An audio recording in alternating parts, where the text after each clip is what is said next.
تو اس لیے بچوں کی ٹینشن مسلط نہ کیا کرو, ہائے میرا بچہ یہ کیوں نہیں بن رہا, نمبر کم کیوں آ گئے. ہمارا جو بھانجے ہیں, آپ کو دونوں بھانجے میں نے دکھائے ہیں نا یہاں پہ, ایک ابھی این ای ڈی یونیورسٹی میں پڑھ رہا ہے, دوسرا کہیں پتہ نہیں انٹر میں فیل ہو گیا تھا. تو ابا کو پتہ چلا انٹر میں فیل ہو گیا ہے, تو ابا نے کہا کوئی بات نہیں, بس آخرت کے امتحان میں فیل نہ ہوں, باقی سیٹ ہے یار, کوئی مسئلہ نہیں. کیا خیال ہے بھائی؟ کیونکہ مفتی رشید احمد صاحب کی صحبت اٹھائی ہے ان کے والد صاحب نے, دنیا کو مسافر خانہ سمجھتے ہیں, یہی الفاظ تھے بھائی مسافر خانہ ہے, پڑھ لو بیٹا اچھی بات ہے, فیل ہو گئے تو کوئی بات نہیں, سپلیمنٹری میں دے دینا, پھر بھی فیل ہو گئے تو کوئی بات نہیں, کچھ اور کر لو, جو سمجھ میں آتا ہے کرو یار, پڑھائی میں دل نہیں لگ رہا بزنس کرو. اتنی ٹینشن لیتے ہیں ماں باپ کہ یار یہ فیل کیوں ہو گیا, ڈپریشن میں جا رہے ہیں. پہلے اپنے امتحانات میں ڈپریشن الگ ہوئی ہے, اب بچوں کی ٹینشن, تبھی تو پھر کہتے ہیں ایک آدھی ہمارے لیے عذاب جان بنا ہوا ہے. تو عذاب بنانے کو چاہو گے تو ایک بن جائے گا, نہیں چاہو گے تو درجنوں میں بھی خوش بولو رہو گے. بچوں نے خود ہی پڑھنا ہوتا ہے, ٹینشن لینے کا نہیں ہے, سکون سے رہو, اطمینان سے. یہ ٹینشنیں تو خالی پیلی کی بلا وجہ کی ہیں, آپ کی سختی کرنے سے وہ پڑھ تھوڑی لے گا بچہ. پڑھائی ایسی چیز ہے کہ فریش دماغ پڑھ سکتا ہے, دباؤ میں آ کے کسی کا باپ بھی نہیں پڑھ سکتا. سمجھ رہے ہو؟ اگر آپ پہ دباؤ آ گیا نا, اسٹریس اور ٹینشن میں آ گئے آپ, گئی پڑھائی وڑائی سب. یہ تو خوش مزاج لوگوں کا کام ہے پڑھنا. تو بچے کو ایسا کام کرو اس میں شوق پیدا ہو جائے پڑھنے کا, شوق سے پڑھے گا تو پڑھے گا, نہیں پڑھے گا, شوق پیدا نہیں ہو رہا تو اب نہیں ہو سکتا. یا ایھا الناس اعبدوا. ہاں دیکھو, اولاد پہ سختی نہ کرنے کا مطلب یہ نہیں کہ بالکل نگرانی بھی چھوڑ دیں, کہ بالغ ہوا گھر سے باہر نکالا, ٹھیک ہے نا, نکال دیا وہ چرسیوں میں بیٹھ رہا ہے, گھر سے باہر بھی نہ نکالے.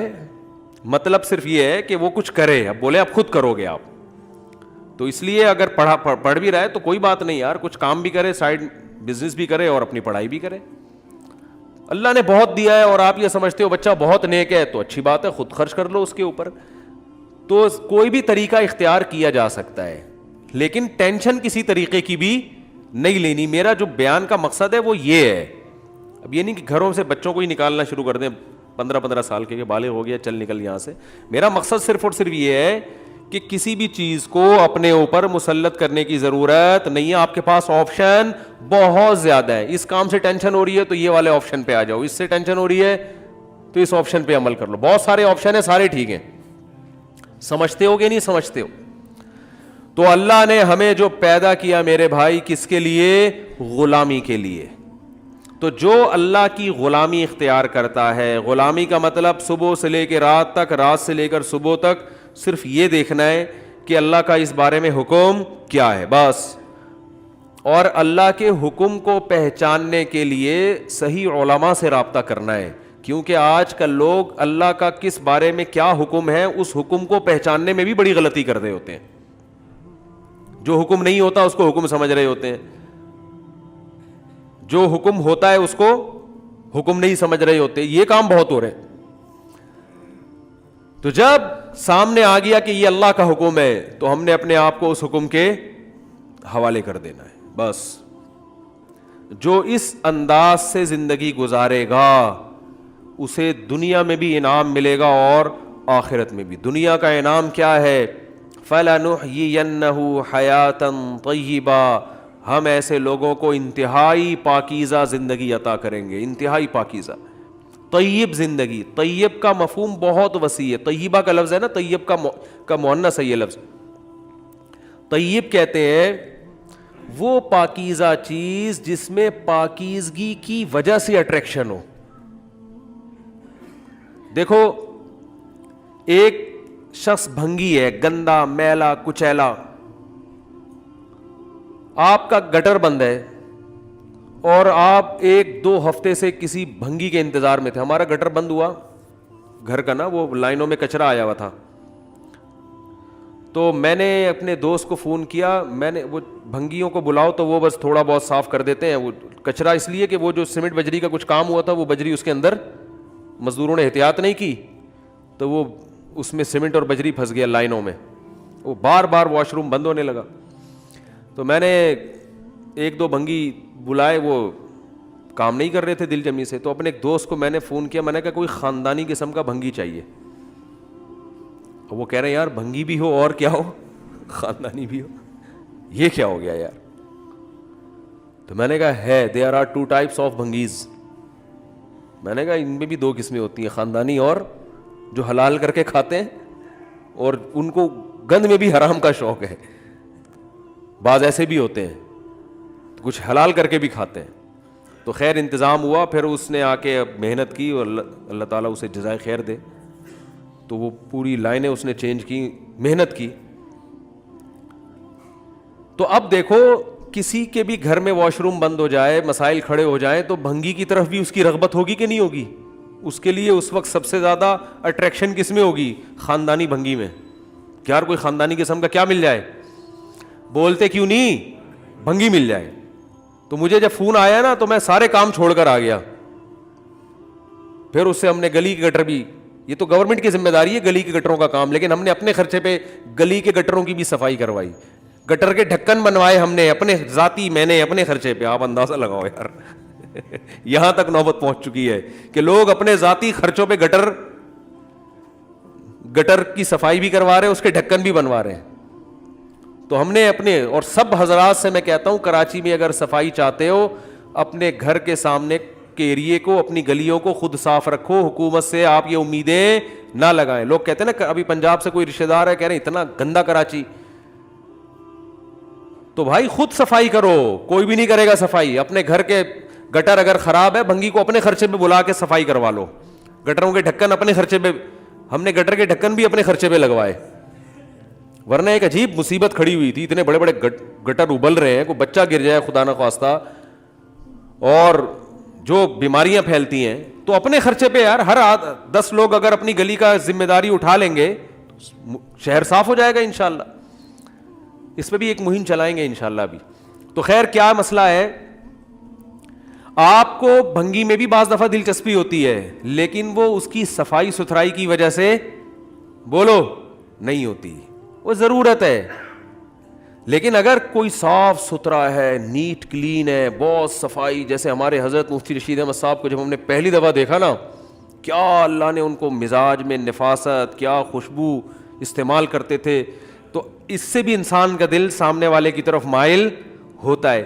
یہ جو میلان ہے نا, یہ اس سامنے والے کے طیب ہونے کی وجہ سے ہے. طیب کا مطلب پاکیزہ ہونے کی وجہ سے بھی کوئی اچھا لگتا ہے آپ کو. تو اللہ فرماتے ہیں جو میری غلامی اختیار کرے گا فَلَنُحْيِيَنَّهُ حَيَاتًا طَيِّبًا, اسے ایسی زندگی دوں گا جو طیب ہوگی. یعنی اس زندگی میں اتنی پاکیزگی ہوگی, اتنی صفائی اور اتنا ستھری ہوئی زندگی ہوگی کہ وہ زندگی اس کو اچھی لگے گی اپنے صاف ستھرے ہونے کی وجہ سے. پھر اسے گناہوں کی گندگی, گناہوں کے میل کچیل, شرک کی بدبو, ان چیزوں سے, زنا, شراب اور جتنی برائیاں ہیں اخلاقی اور معاشرتی, وہ برائیوں سے اس کو نفرت ہونا شروع ہو جائے گی. جیسے ایک صاف ستھرے آدمی کو گندگی سے نفرت ہوتی ہے, گندے آدمی کو گندگی سے نفرت نہیں ہوتی. آپ کچھ دن کسی بھنگی کو نہلاؤ, ڈیٹول سے, تیزاب سے نہلا دو اس کو. کراچی میں اگر کوئی بھنگی ہے تو میرا خیال ہے اس کو تیزاب سے نہلانا پڑے گا, کیونکہ اس بیچارے کا سارا دن کام کیا ہے, گندگیاں اٹھانا. بہت گندا ہو گیا کراچی. تو آپ نے اس کو تیزاب سے نہلایا, آپ نے پھر جناب اس کو خوشبو میں نہلایا, سفید کپڑے پہنائے, بالکل صاف ستھرے. 1 ہفتہ 2 ہفتہ 1 مہینہ آپ اس کو اس حالت میں رکھیں تو وہ دوبارہ گندگی صاف کرنے کا گوارا نہیں کرے, اس کو صفائی سے محبت ہو جائے گی. ہمیں حیرانگی ہوتی ہے نا یار, یہ بھنگی لوگ سارا دن یہ کیسے گھستے ہیں بیچارے. بھائی یہ مجبور ہو کے یہ کام ان کی فطرت میں شامل ہو چکا ہوتا ہے, لہذا ان کو گندگی سے نفرت ختم ہو جاتی ہے. ہاں وہ پورے ڈوب جاتے ہیں اور وہ نکل کے زندہ سلامت واپس آ جاتے ہیں. رپورٹ پیش کی ہے, بہترین رپورٹ پیش کی ہے, کہہ رہے اندر ڈوب بھی جاتے ہیں وہ. ایک عام آدمی صاف پانی میں ڈوب کے مر جاتا ہے. تو وجہ کیا ہے میرے بھائی؟ وجہ یہی ہے کہ جو انسان اللہ کی غلامی اختیار کرتا ہے نا, آہستہ آہستہ پاک, کیونکہ اللہ نے جتنے احکام دیے ہیں وہ سارے پاکیزہ حکم ہیں, صفائی ستھرائی ہے اس میں, زبان کو گندگی سے بچانا, آنکھوں کو گندگی سے بچانا, آنکھوں کو بد نظری سے بچانا, زبان کو جھوٹ غیبت سے بچانا, ہاتھوں کو حرام کمانے سے بچانا, جھوٹ بولنے سے بچنا, یہ ساری ایسی تعلیمات ہیں کہ عمل کرتے کرتے کرتے انسان اندر سے صاف ستھرا ہونا شروع ہو جاتا ہے. پھر جب اندر سے صاف ہوتا ہے تو اس کو اپنی زندگی خود محبوب ہو جاتی ہے, اس کو زندہ رہنے میں مزہ آنا شروع ہوتا ہے. یہ جو ادھر سے پیسے ہتھیا لیے, ادھر سے رشوت لے لی, ادھر سے جھوٹ بولا, ادھر سے یہ لوگ ہمارے اکثر وکیل حضرات کر رہے ہوتے ہیں, سارے نہیں جو میرا بیان سن رہے ہیں ان کے علاوہ, تو آپ دیکھو نا ان کے چہروں پہ عجیب سی نحوست نہیں ہو جاتی؟ جو رشوت لیتے ہیں صبح شام, چہرے عجیب بے رونق. یہ کیا ہے بے رونقی؟ ان کو اپنے آپ سے نفرت ہونا شروع ہو جاتی ہے, ان کو اپنی زندگی بری لگنا شروع ہو جاتی ہے. یہ اعتراف نہیں کرتے لیکن یہ مطمئن نہیں ہوتے, ان کو پتا ہوتا ہے کہ ہم غلط کر رہے ہیں لیکن وہ اتنا غلط کر چکے ہوتے ہیں اب صحیح نہیں ہوتا ان سے. پھر چہروں کی رونقیں ختم, زندگی میں سکون ختم. تو جب انسان اپنے کردار کو اچھا کر لے, اللہ کی غلامی اختیار کر لیتا ہے, کیونکہ اللہ کی غلامی نہ کرنا خود ایک بہت بڑی گندگی ہے کہ جس نے پیدا کیا اس کو کیسے بھول جائے بھائی. تو انسان کا ضمیر مطمئن, جیسے صاف ستھرا ہونے سے انسان کو خوشی ہوتی ہے نا, ایسے ہی گناہوں سے توبہ کرنے سے بھی انسان کو خوشی ہوتی ہے, برائیوں سے بچنے سے. پھر اس کی زندگی خود اس کے لیے اٹریکٹیو بن جاتی ہے, اور یہ وہ والی اٹریکشن نہیں ہے جو کسی ضرورت کی بیس پر ہو, یہ وہ اٹریکشن ہے جو پاکیزہ ہونے کی بیس پہ. جیسے اچھے کھانے, خوشبودار کھانے وہ بھی انسان کو اچھے لگتے ہیں, اور بعض دفعہ بیماری میں کوئی کڑوی چیز بھی, بدبودار چیز بھی کھانی پڑتی ہے تو کھا تو وہ بھی لیتا ہے لیکن مزہ نہیں آتا. مزہ خوشبودار مسالے دار بریانی میں آتا ہے انسان, جس کی خوشبو ڈھکن جب ہٹتا ہے نا دیکھ کا, بھوک لگ رہی ہو اور مسالے دار بریانی ہو, 16 مسالوں سے تیار کردہ, نیو کراچی میں 5 روپے پلیٹ. 16 مسالہ آپ نے بھی سنا ہوگا, 16 مسالوں سے تیار کردہ قیمت صرف 5 روپے. نیو کراچی میں بکتی تھی 2005 میں. تو بہت زیادہ آوازیں لگاتا تھا, ہم نے کہا چلو ٹرائی کر کے دیکھتے ہیں, روزانہ گلی میں سے گزرتا ہے, غریب آدمی ہے, تھوڑا فائدہ بھی ہو جائے گا. تو اس میں صرف 16 مسالے ہی پڑے ہوئے تھے گن کے, 1 عدد لونگ ہوگی, 1 دار چینی ہوگی, 1 کالی مرچ ہوگی, ٹوٹل 16 مسالے تھے, 2-4 چاول کہیں کہیں. کیونکہ میں کہہ رہا تھا 5 روپے میں کون دیتا ہے یار, اتنا سستا کیسے ہو سکتا ہے. تو لیکن جب بھوک لگی ہوئی ہو اور بریانی خوب مسالے دار ہو, اب ہم کہیں دعوت میں جاتے ہیں, لوگ ہمیں کہتے ہیں سفید چاول مفتی صاحب کے لیے نکال کے لائیں بریانی سے. ہو گیا اللہ کے بندو, وہ سمجھتے پتہ نہیں مولانا ایک تو پرہیزی کھاتے ہوں گے. بھائی بریانی کا تو مطلب ہی مسالے ہوتے ہیں اس میں. ہم تو ہوٹل میں بھی جب بریانی کھاتے ہیں, لوگ کسی کے یہاں دعوت میں بھی جاتے ہیں تو ہم کہتے ہیں ذرا کڑک قسم کے مسالے نکال کے لاؤ یار اس میں سے. بریانی کا جو ذائقہ ہے وہ ہے کس چیز کا؟ تو مسالوں کا ذائقہ ہے اللہ کے بندو. ہاں افغانی پلاؤ کوئی کھا رہا ہے وہ مسالوں کے بغیر, یہ ویسے کوئی پلاؤ کھا رہا ہے اس میں مسالوں کی ویلیو نہیں ہے, لیکن بریانی تو نام ہی ان 16 مسالوں کا ہے جن سے وہ تیار ہوئی ہے. تو جب بھی بریانی لایا کریں نا, کھلایا کریں تو ذرا کڑک مسالے دار ہونی چاہیے. باقی صحت گئی تیل لے لیں ایسی کی, وہ بریانی کھا رہا ہے تو کھا لیں دو نا تمیز سے اس کو. اور بریانی کے مسالے نقصان نہیں دیتے, ویسے یہ بھی آپ کی جنرل نالج کے لیے بتا دوں. بریانی جو بنی ہے نا بادشاہوں کے محل میں تیار ہوئی ہے. یہ پہلے زمانے میں جو یہ مغل بادشاہ ہوا کرتے تھے, یہ حکیموں سے کہتے تھے کہ بھائی یہ چیز بنا کے لاؤ, تو ان کو صحتوں کا بڑا خیال ہوتا تھا. تو یہ چیز جب بناؤ گے تو اس میں جو نقصانات ہیں اس کے توڑ کے لیے یہ کیا کرنا ہے. تو حکیم لوگ پھر یہ کہتے تھے یہ چاول چونکہ بادی ہوتا ہے تو اس کے بادی پن کو ختم کرنے کے لیے یہ مسالے, ٹھیک ہے نا. تو یہ بڑا زبردست کمبینیشن ہے بریانی جو ہے, کہ چاول کا جو بادی پن ہے اس کو ختم کرنے کے لیے حکیموں نے اس میں مسالے ڈالے تھے کہ وہ بادی پن چاول کا کیا ہو جائے گا اس سے, یعنی جو سائڈ افیکٹ ہے چاول کے وہ ختم یا کم ہو جائیں گے. اور آپ جب دیگ سے ڈھکن ہٹتا ہے تو آپ کہتے ہو سفید سفید چاول نکال کے لاؤ, تو وہ صحت کے لحاظ سے بھی وہ نقصان کی چیز ہے. تو بریانی کھاؤ تو مسالوں کے ساتھ ہی کھایا کرو, ورنہ پھر بریانی کی توہین ہمیں برداشت, بولو بھائی, بریانی کی توہین نہیں. یہ تو ہمارا روایتی کھانا ہے بھائی, صدیوں سے کھاتے آ رہے ہیں ہم لوگ. ہندوستان سے چلائیے دہلی اور جو ہے نا بمبئی اور یہ کراچی, پھر یہاں سے حیدرآباد, بس اس سے آگے نہیں ملے گی آپ کو. اس سے آگے بریانی کے نام پہ مذاق ملے گا آپ کو, مذاق ملے گا. جب میں پنجاب جاتا ہوں کہتے ہیں بریانی پکائیں, میں کہتا ہوں کچھ اور پکا لو, بریانی نہیں. بریانی نہیں بھائی, پلاؤ ٹھیک ہے, بریانی نہیں, کیونکہ ہمیں پتہ ہے وہ نہیں بریانی نہیں ہوتی وہ. تو خیر, تو وہ اس کے مسالے وہ ویسے بھی اچھے بھی ہوتے ہیں صحت کے لیے, لیکن پھر بھی اپنی ذمہ داری پہ کھائیں. کوئی معدے کا مریض ہے تو مسالے کھا کے وہ نقصان ہوگا اس کو.